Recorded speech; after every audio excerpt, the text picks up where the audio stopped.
Bueno, vamos a ir con los ejemplos, video número 2, vamos a ir con los ejemplos de nuestro potencial de acción para que no se vuelva solo teoría. Entonces aquí tenemos un potencial de acción en condiciones normales, ¿sí?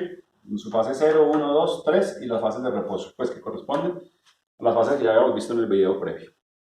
Lo que vamos a hacer es un paralelo con el electrocardiograma y vamos a tratar de hacer unos casos clínicos y vamos a dar opciones de respuesta como habitualmente lo hacemos en clase. Entonces vamos a tener dos tiempos, el tiempo 1 y el tiempo 2. Entonces, en el tiempo 1 vamos a recibir una carga X, una carga de X milivoltaje, pues un voltio, pues una carga externa, y lo que pretende esa carga es perturbar o alterar el potencial de acción. Entonces, si esta carga X llegara en el tiempo 1, en nuestro potencial de acción, lo cogería en nuestra meseta. La pregunta sería, muchachos, ¿esta carga en este tiempo sería capaz de generar un nuevo potencial de acción? ¿Sería capaz de generar un estímulo adicional? O sea que en el electrocardiograma podría presentarse esta situación. Esta sería nuestra duda. La respuesta ante esa pregunta es no. ¿Sí? Aquí no se puede dar.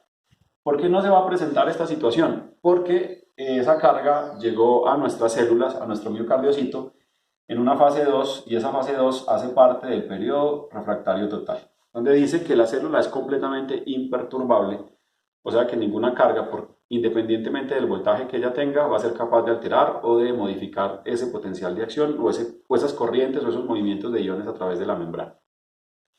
A diferencia de este tiempo 2, o sea que si recibimos esta carga con X milivoltaje, la misma carga, el mismo milivoltaje, pero lo recibimos en el tiempo 2, podría darse esta gráfica, o sea que aquí se desencadene un nuevo potencial de acción o se produzca un estímulo donde se genere este. Vamos a hacerlo de un color diferente para poder diferenciar. Entonces, donde se pueda producir este nuevo estímulo eléctrico, la respuesta a esto es sí. Sí se puede dar siempre y cuando la carga o la magnitud en milivoltios sea lo suficientemente fuerte para alterar el potencial de acción. Por eso dice que el potencial de acción en periodo refractario relativo, el estímulo, la célula responde a ese estímulo dependiendo de la magnitud de la carga. Entonces podría presentarse esto. Esto es importante entender los muchachos porque de ahí es como se generan las arritmias. Entonces yo puedo venir con un paciente que trae un ritmo completamente normal. En este caso, en el caso A no había respuesta, pero en el caso B, cuando íbamos a tener un periodo de repolarización, ese periodo de repolarización se pierde y se genera un nuevo potencial, o sea que se genera una nueva contracción del músculo cardíaco. A esto lo llamaríamos arritmia. ¿Sí? Entonces, repito, la respuesta a nuestro caso 1 es no se va a generar un estímulo eléctrico, así este llegara en fase 0, en fase 1, en fase 2, cualquiera que sea el tiempo. En este estímulo no va a haber, en esas fases no va a haber respuesta a ese estímulo, dado que estamos en periodo refractario relativo, mientras que si encontramos en fase 3 o fase 4, estamos en periodo refractario relativo y nuestro estímulo podrá llegar a generar una nueva fase eléctrica o una nueva contracción cardíaca en un periodo donde no lo esperábamos. Y a eso lo vamos a conocer como arritmias. Pero también es importante porque ahí es donde podríamos actuar nosotros a la hora de hacer terapia. Cuando tenemos un paciente con una arritmia cardíaca y queremos sacarlo de esa arritmia, pues nos tocará a nosotros llegar con nuestra terapia en el momento en que estemos en periodo refractario relativo. Vamos a otro ejercicio. Listo. En nuestro país es muy común que los papás o que las familias dejen medicamentos por ahí tiraditos. Entonces, en nuestro caso, vamos a encontrar un niño que suelen ser muy curiosos y se meten a la boca cualquier vaina que encuentran por ahí tiraditas. Y se encontró un medicamento en la casa. Y ese medicamento era un bloqueador selectivo, ¿sí? Y parcial de los canales de sodio. Y ese niño se tomó un número determinado de pastillas de ese medicamento. Y obviamente ese medicamento va a tener un efecto tóxico en ese muchachito y va a generar una alteración en el potencial de acción y por lo tanto va a generar una alteración en la transmisión eléctrica a través del músculo cardíaco. Entonces, mi pregunta es la siguiente. ¿Cuáles serían los cambios que se presentarían en el potencial de acción de ese paciente tras el consumo de este medicamento. Entonces lo vamos a hacer tipo clase normalmente y vamos a poner las opciones habituales que ponemos. Opción A, opción B, opción C, opción D y pongamos la opción E también. Entonces, tipo parcial como lo solemos hacer. Entonces mi opción primera es, si tenemos un bloqueador selectivo y de características parciales de los canales de sodio, mi pregunta es, ¿será que ese paciente no llegará al voltaje, al milivoltaje necesario? Podría ser, esta debe ser nuestra opción A, que se genere un potencial de acción de bajo voltaje, pero que dure el mismo tiempo. Esa sería nuestra opción A. Nuestra opción B es que sí llegue a presentar el voltaje necesario, pero que se le prolongue la fase 2 del potencial de acción. Esa sería nuestra opción B.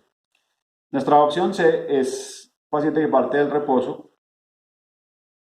va a tener una fase 0 más larga, con una espiga normal y con una meseta y una fase de repolarización normal. Nuestra opción D sería un paciente que sí alcanza el voltaje, tiene una espiga normal, tiene una meseta normal, pero la fase de repolarización se alarga y se prolonga. ¿Sí? O la opción E, para no perder, así estemos en redes, la que siempre hacemos en clase. Profe, NPI. Para los que no han estado en nuestras clases, eso significa ni puta idea, profe. Entonces, ¿cuáles serían las opciones que nuestro paciente tendría? ¿Cuáles serían los cambios que tendría nuestro niño al consumir un bloqueador selectivo y parcial de los canales de sodio?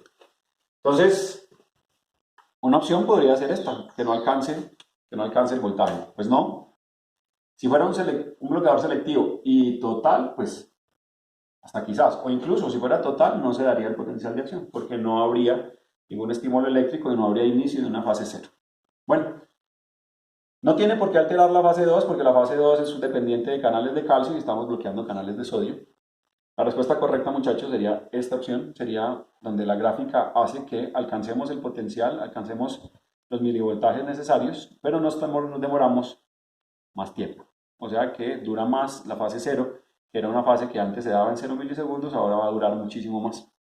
No tiene por qué alterar la fase 3, porque la fase 3 no es de sodio, sino de potasio. Entonces esta no tendría cabida, muchachos. Nuestra respuesta sería un paciente que tenga una fase 0 más larga, ¿sí? Una fase 0 más larga, que dure más tiempo, pero que alcanza el voltaje necesario. Eso se traduciría eléctricamente en nuestro electrocardiograma, se traduciría en un QRS que sería más ancho, o sea que tardaría más tiempo. Y para que se diera un nuevo QRS, aquí aparecería una onda T. ¿Sí? Y para que se diera un nuevo QRS tardaría muchísimo más. Entonces esto alteraría la frecuencia, haría que nuestra frecuencia cardíaca cayera, con la posibilidad de llevarnos a una bradicardia. Y nos llevaría a una morfología anormal del complejo QRS, o sea, un QRS que va a tardar muchísimo más tiempo, que a futuro lo vamos a llamar QRS ancho. Bueno, esa sería la respuesta correcta, muchachos, para nuestro caso en un paciente que consuma bloqueadores selectivos.